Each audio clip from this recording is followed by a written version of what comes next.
Hello, I'm Sarah Ruffi, the woman warrior lawyer, and today it's my privilege and honor to interview an amazing young woman, Alexia Pfeiffer. Can you introduce yourself just briefly? Yeah. Hi, I'm Alexia Pfeiffer. I'm a senior at Moseley High School, and I just published my first children's book. And that is what caught my attention about you. So, tell me a little bit about your book, which is Albert the Frog. So, Albert the Frog is a representation of my life when I was a young girl. I actually had a speech and reading disability, and it put me behind on my comprehension and my reading skills, and I had to be put into a speech program. And the frog struggles with the same thing. He has a swollen croaker, and he has to go through struggles in order to break um, that reading and speech, or his swollen croaker. And so then it just shows all the successes that he's achieves later on. So, I understand that what made you decide to write a children's book? I wrote a children's book to help students want to read and can relate to a story and to be inspired by overcoming these obstacles that I overcame. And how old were you when you were diagnosed with a speech impediment? I was around 8 years old. And was your speech impediment due to something physical with either your throat, your voice box? Yes, it was a medical condition. Okay. I had fluid built up in my ears, and then I had tonsillitis, and so I just was lacking that reading and comprehension because I couldn't hear sounds and vowels right. Well, and hearing is a big part of learning how to Speak. speak, Yep. right? Yep. So, what steps, what did you have to go through for your struggle and your parents figuring out what was going on as to your speech issue and the challenges you encountered dealing with that? In school, I was actually told that I was really dumb from my other kids in my class and how I was never going to be smart like them. And so that kind of put a toll on me and having less confidence in my speaking and reading. And so I wouldn't speak in front of the class at all. I wouldn't go up in the class or go up in front of the class. I wouldn't like I never wanted to read in front of my teacher when it was like one-on-one reading. And another area was my household. I had to go to my mom's house more often just because it was more convenient for that situation because I was able to get other that area more done and helped on as well. Okay. So, how old were you, or at what point? You said you were diagnosed when you were 8. And I'm assuming that that's something that had started maybe in kindergarten or first grade when you were first learning how to read, or did it really just materialize when you were 8? How long did it take between the there's an issue, something's going on, and finally having your aha moment that I'm not crazy, there is something, a medical explanation as to why this isn't working? It was kind of just building on reading one on one with the teacher because I was just behind. And then, I mean, one reading session, and if you miss a couple words, that's fine. But like if once it keeps going and going, and there's a pattern, then they saw that pattern and they recognized that I was behind from the other students. And were you relieved when somebody finally figured out why you you were having a hard time reading? I really don't remember that as Okay. well. I mean, probably, but I was also scared to go into the program because I knew that I was felt that I was not as smart and capable as the other kids in my class. What program did you have to go into? The speech and reading program through my school.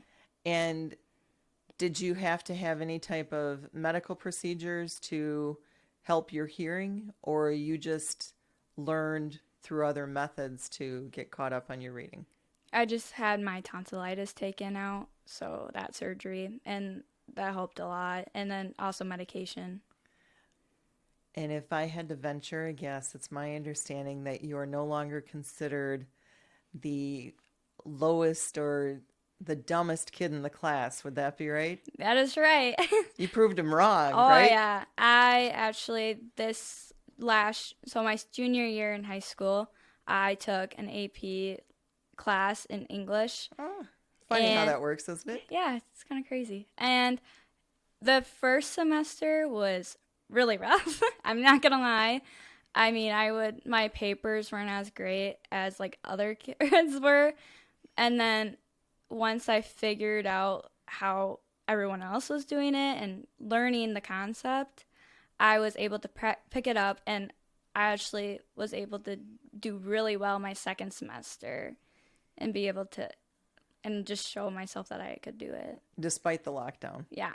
And then now this year I took another AP English class, and I'm doing really well in that class, and I'm really happy and excited. That is so cool. Do you think, and granted, you were young when it materialized and the solution or the problem was discovered, that here's the medical reason why you're falling behind. Let's get you in the program. Let's get you up to speed. But do you think those kids calling you dumb or however mean they were, because kids can be really mean, do you think that just gave you a little additional drive, or I'm going to show you kind of an attitude as you got older? Yeah, especially in high school, I still talk differently from people if I'm nervous or if I'm not as confident. And so they would say, "Oh, you're so dumb, Lexi," or "You're not going to be smart." Well, that actually pushed me to like, "Oh, I'm going to show them off." So I took AP courses to just prove to them and myself that I can do it and be just as smart as the rest of them. So have you done any reading or self-help, listen to videos or anything that help you say, I don't care what you people say about me. I'm going to use that as my match to prove you wrong. It's like, okay, game on. Or did that just come from you, from inside you? It came inside me. Once I got a really good grade on a paper, and my teacher also told me how my work and writing has been improving in the last like couple of months that I've been with her, and it really actually set something in my mind, like it turned a notch, and I was so driven to like do really well in my AP exam and my AP courses that I was taking. So just to prove them that I can be as smart. But it's kind of amazing what happens in your brain when even one person that isn't one of your loved ones believes in you and tells you that you're doing a good job and you can do it, isn't it? Yeah, it's awesome. So, about your book, how long did it take you to write it? It honestly, I didn't really have an idea. I was trying to think of what I wanted the book to be, like how I wanted it to write out as, and something clicked in my mind at like 3:00 in the morning, and I wrote it that night.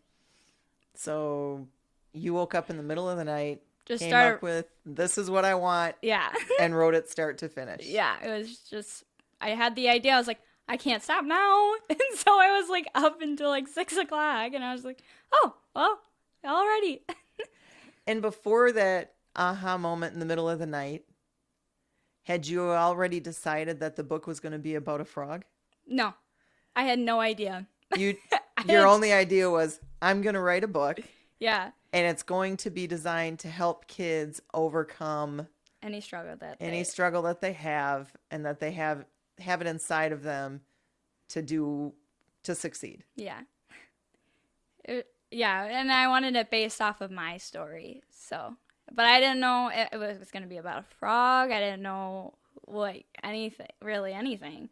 I was just like, well, there we go. So did you have a dream that the idea popped in? Well, I couldn't sleep that night, actually. It was kind of, I was like, why can't I sleep? And then all of a sudden I was like, Albert the Frog. Oh, yeah. And then I had the idea. And that was last year when you were a junior in high school. No, this Or- was this year when I wrote the book. Oh, I was thinking you wrote it while you were a junior. No. Oh, okay. So that's very interesting because how long did it take you from the time that you woke up or couldn't sleep and started writing at 3 o'clock in the morning and you found somebody on Fiverr to design to do the illustrations for you? So how long did it take you then to actually publish your first copy? It took about a month or two to actually be published. And I know that you decided that you wanted to start your philanthropy at a young age and give back to the community. Tell me about the foundation that you started. So the foundation, all the proceeds go towards my foundation that I created. And what's the name of your foundation? The Difference is You, and it's a scholarship program for students with speech and reading disabilities. And anybody or any senior from Marathon County can apply.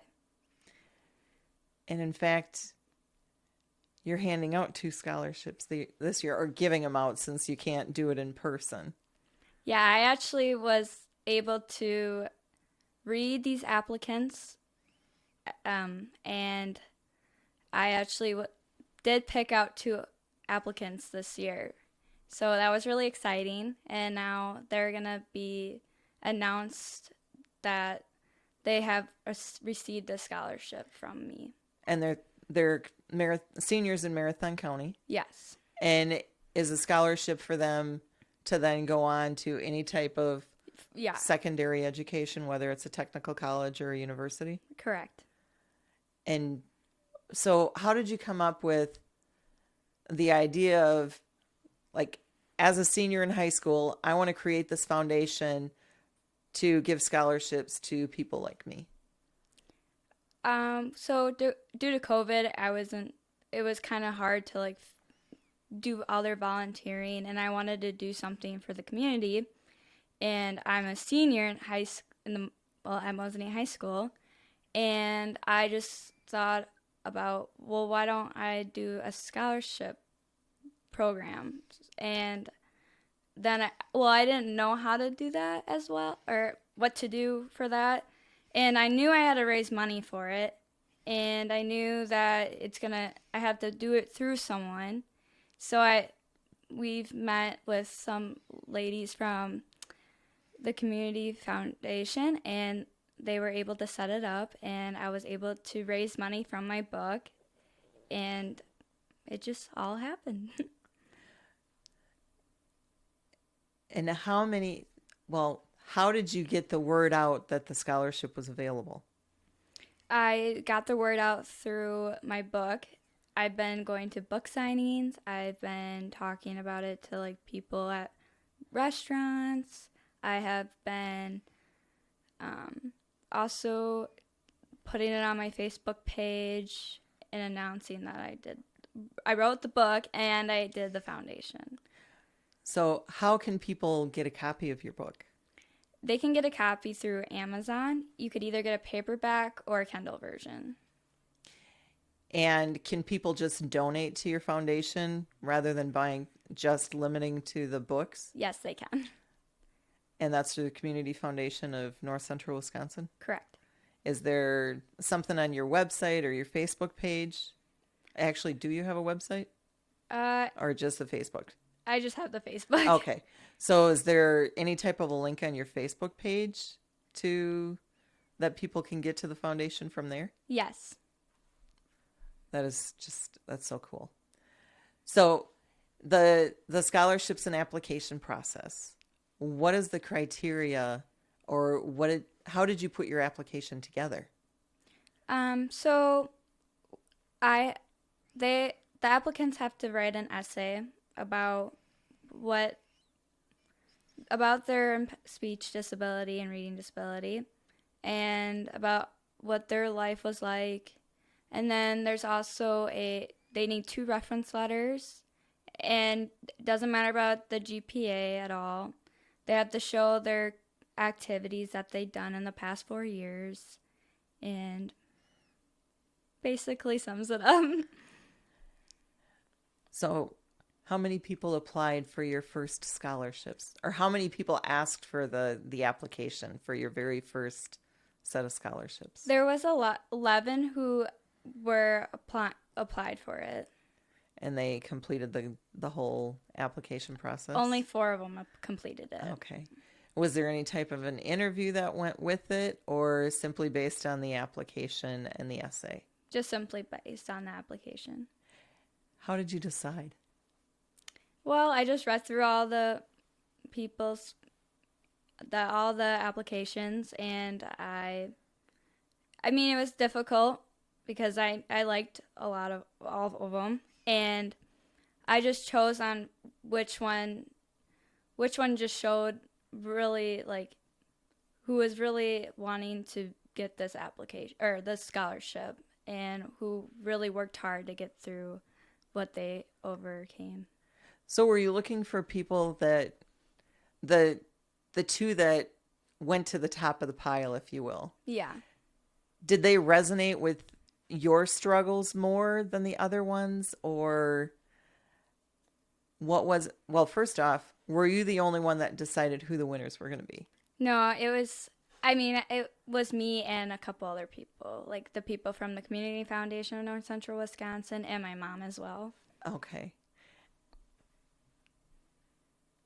All right. So,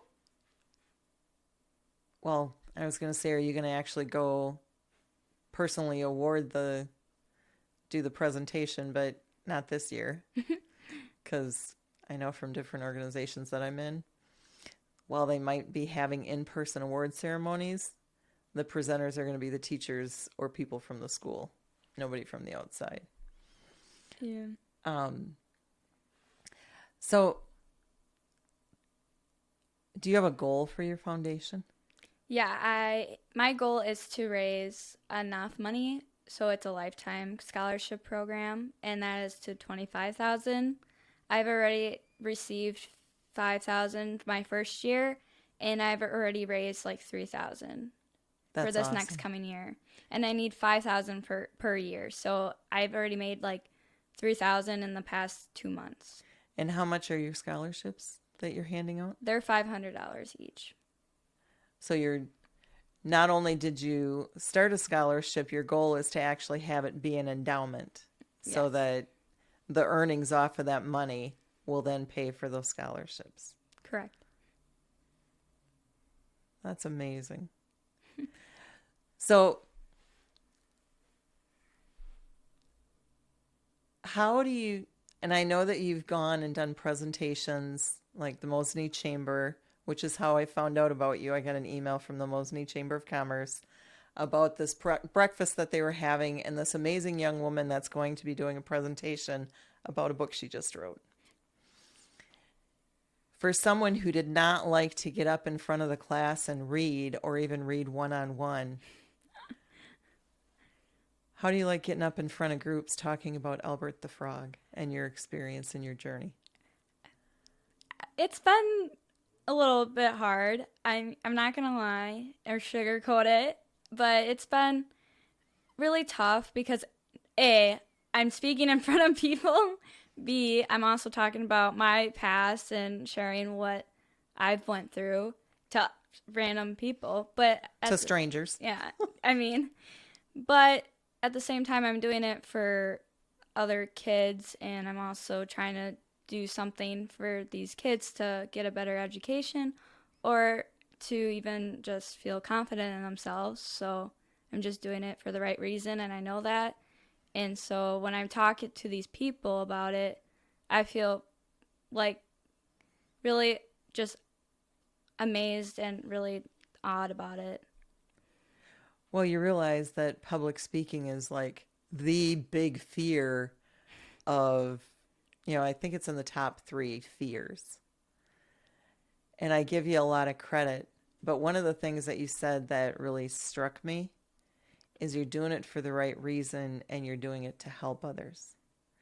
And when you take action and do things to serve those around you, I firmly believe that you end up with that internal power that the fear is just like, you're gone. Because you're speaking on purpose and you're presenting on purpose. That you're living your purpose, your mission, and the fear is just a pest, a little pest on your shoulder, and it gets easier and it gets better. And I give you a lot of credit for sharing your story with strangers, because have you ever stopped to think about how many people, kids and adults, you're actually helping by being strong enough to share your story? No, I don't. I mean, I could think of it, but But you haven't, have you? no. And you said, before we got started, you had said that and I know that when you published your book, it's not in the ideal time to be able to go into schools and read it to kids. Have you read it to grade school kids yet in person? No, but I actually read online to the Marathon Literacy, and I read it to the disability class in my high school, and I read it through a different website. So, I mean, I've been trying to, but What kind of response are you getting when you read it? I get told, oh, this is amazing. I really like this book. Where can I get it? And I was like, oh my gosh, this is awesome. It is awesome. Yeah. So how many copies have you sold so far, if you know? I've sold around 175. And did you do because you self-published, right? On Amazon, I went through KP Publishing. which is Amazon, right? Yes. Yeah, I did too. And have you bought an author's shipment so that you bought a bunch of copies and you had a big old box delivered to your house with books in? Yes. And Tell me the first time you got a box, what did it feel like? When you got your first shipment of books and you opened it up? it was really heavy. But first, it was heavy. That's true. And second, I was like, holy Albert. Like, I just saw frog after frog after frog, and I was like, oh boy. This is for real. Yeah, it's for real. And how many copies did you order your first time? 100. So you're on your second shipment, Yes. almost gone. Yep. You got shipment number 3 already on order, or not well, yet? Not yet, but we should get on it. You should probably get on it. Yeah. But And have you thought about, Albert's kind of a cute little character. Have you even thought about like coming up with a stuffed animal frog that can go along with your book? I thought about it, and I don't know. Who knows? Maybe I gotta take one step at a time. Well, when you say holy Albert, Yeah. sounds like Albert came to life for you. Yeah. Yeah. So how do you define success? I define success as pushing through all the goals that you want to achieve and setting goals as well, because you always want to push yourself and always want to tackle every single goal in your life. And as a high school senior, what goals do you have, let's say, for the next 5 years? My goal is to raise enough money for this to be a lifetime, my scholarship program to be a lifetime. I also am planning on being a dermatologist as I grow up. And so my goal is to get through pre-med and then get accepted to a med school that I want. So, And have you decided where you're going to go for your undergrad in the fall? yes, I'm going to UW La Crosse. Are you accepted already? Yes. Congratulations. Thank you. Now, you seem to be quite a self-starter. How do you motivate yourself? I motivate myself by just looking at my goals, trying to get through every single goal, do my best at everything. Even if I fail, I learn from my failures and I keep going. And have you always known that you wanted to be a dermatologist? I didn't know exactly when I wanted to be I didn't know exactly that I wanted to be a dermatologist. When I was younger, I wanted to be a veterinarian, and then I really liked biology, and then I actually got sunburnt really bad, and I was like blistering, and it was terrible, and I was like, Painful too. yeah, and all of a sudden I was like so interested in my skin and taking better care of my skin, and I wanted to help other people with their skin and make their skin better. And I was just so interested in dermatology. I was like, oh, well, maybe Maybe that's the path. maybe that's the path. So, And did you ever think that you'd be an author at this age? no, I never thought I was going to be an author. I didn't even know if I could even write a book because of what happened back when I was younger. And now that I wrote this book, I feel way more confident in my writing and speaking. Have you thought about making Albert the Frog a series of books and dealing with struggles, different types of struggles, or overcoming challenges and achieving your goals?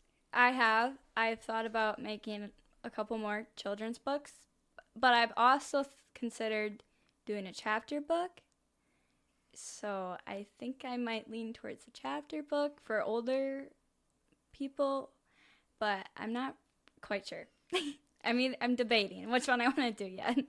And the chapter book, what do you have in mind, or what are you kind of thinking about that? I'm thinking about having 3 stories. So it'd be like one about one disability, and another one about a different disability, and another disability. And I was thinking how they overcame theirs. So it'd be actual real life, like, people. I would interview them, see what their story is, and use that. And are you looking at targeting like teens or adults, or you haven't I haven't quite got narrowed there that yet. down? Yeah, but Have you thought about people who inspire you that have overcome their disabilities that you'd like to interview? there is one girl that I actually am considering asking if I could interview her, and I haven't found another person yet, but yeah. Have you thought about having your mom interview you, or having somebody interview you, and that you be the first chapter in the book? I was thinking that. Yeah, I was thinking it would be me and then 2 other people. I love that.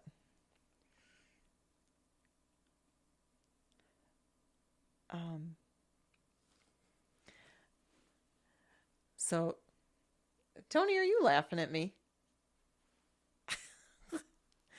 Actually, here's your last question. Okay.